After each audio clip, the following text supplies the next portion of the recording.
So for a good friend of mine, I'm building a lot of the cars he had previously owned. In the past, I've built one of his Fiat Pandas and also an amazing looking Volvo Amazon. So this time around, we're going to replicate his BMW Z4. The model that I'm going to be modifying is a version from Mini Champs. The specific version that is available doesn't really have the rear and front bumper that are supposed to be on the model that I'm building, and it's also not really available in the color that I want. So of course we're going to be stripping down all the model of the plastic parts, then removing all the paint from the body itself, and start on the modifications for the front and rear bumper to look a bit more like the ones on the actual car he used to own.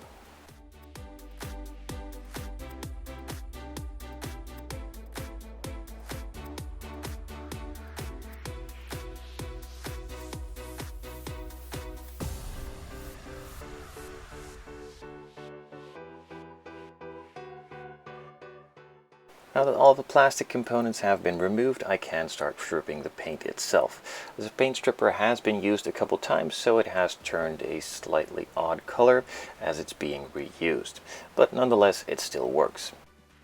So like I said before, a couple modifications need to be done. Specifically on the rear bumper, this small ridge needs to be removed, and on the front bumper the fog lights and some of these panel lines around the front lip and in the bumper need to be removed as well, and I pretty much need to create a fully custom front bumper.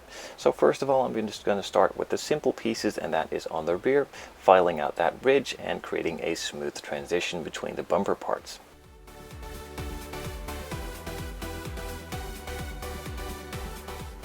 On the front bumper, some filing work was done too, and then I could start marking out what I needed to create.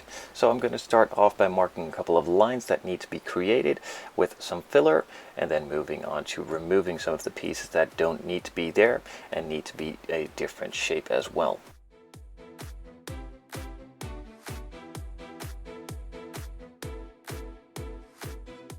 With a bit of the rough work now completed, I can move on to correcting the actual shape of the bumper. For this, I'm using something I've never used before. I've had it for years, but somehow never got around to using it, and that is light curing putty from Tamiya. I'm firstly just going to mark off the main lines that I want to keep for the original bumper and some of the raised edges I need to create. So I'm just going to fill in the bumper where the parts need to be removed, like those fog light areas, and then fill it up to the tape. So this putty cures by light being exposed to it, so simply apply a bit of the putty, move outside or get a UV lamp out, shine it on there, and it cures in a matter of seconds, and keep adding a bit more until you're satisfied.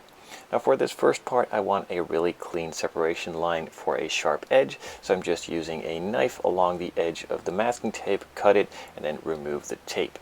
A lot of this material actually needed to be removed, so I'm just going to go in rough first with a bit of a rough file, and then refining it a bit with some sanding sticks and some sandpaper. I'm just going to keep adding and adding until I'm happy with the shape that it is, and also doing this to the other panel lines or shapes in the bumper that need to be created as well.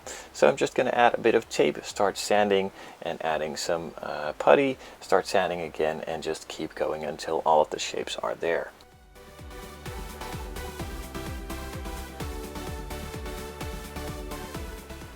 So a couple hours of work later, all of the shapes are there. On the front bumper and the lower section, we have created a small lip, then a new panel line on the underneath, and also in the middle section. We've lowered a couple areas as well, and did of course the same to the other side. I then sanded the entire model with a 400 grit just to get it nice and rough for the primer to stick to it.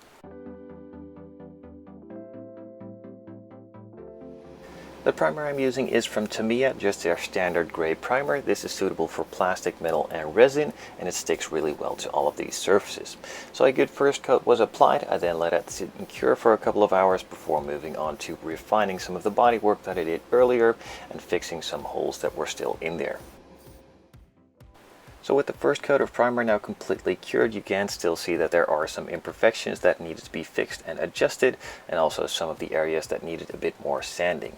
So of course these were all refined. Then I sanded the entire body again with 400 grit to get it nice and rough again, and then moved on to scribing out all of the panel lines just to be sure that they were nice and deep and didn't disappear after a couple more coats of paint.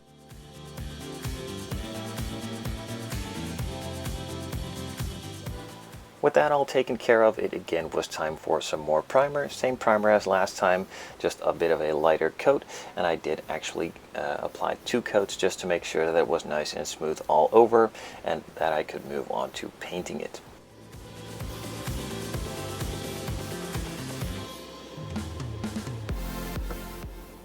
So as you can see at the beginning of the video, the car just needs to be a silver. It wasn't too complicated. I just took out a silver that I had, which looked close enough to me, and then started off with these hard to reach, easy to forget spots and moving on to the main body itself.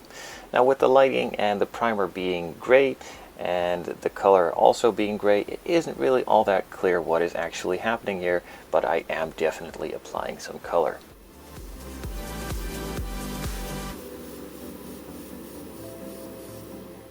3 coats of color later, I let it cure for about an hour, and then I could start applying the BMW logos on the front, rear, and also side. I mixed up some 2K clear from Streetblisters and covered it all to make it nice and glossy. Again, it's not really clear what I'm doing here due to the lighting and the color of the car itself, but I'm just applying a clear transparent layer over the paint itself to make it a nice glossy smooth finish.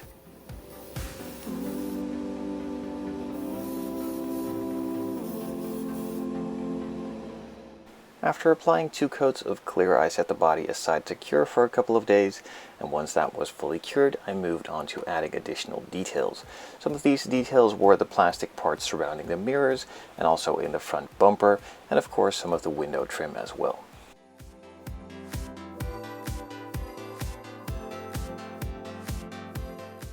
With all of the additional details now painted on, I can move on to the assembly.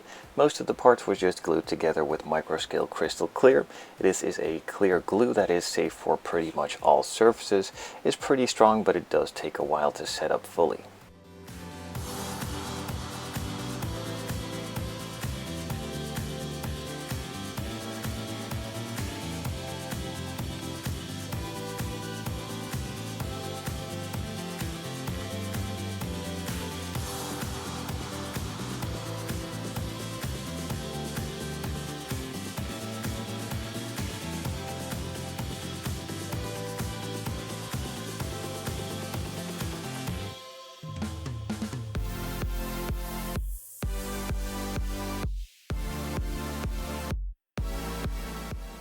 Now, not all the parts need to be glued together. There are some pieces that need to be screwed together.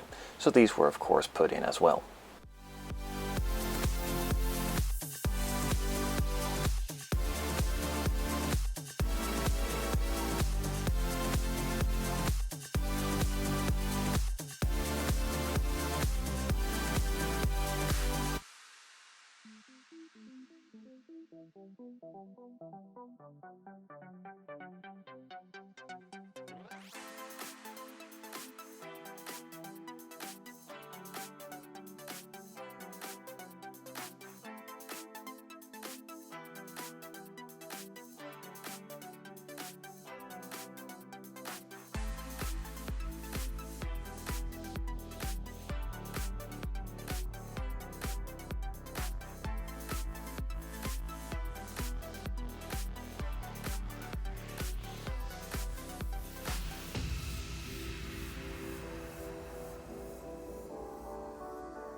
With all of the grills, lights, lenses, and mirrors back in place, this one is finished. That's it for this quick little rebuild. I hope you guys enjoyed these episodes. There will be more in the future, and also a couple more for this specific friend of mine, and some more of my own.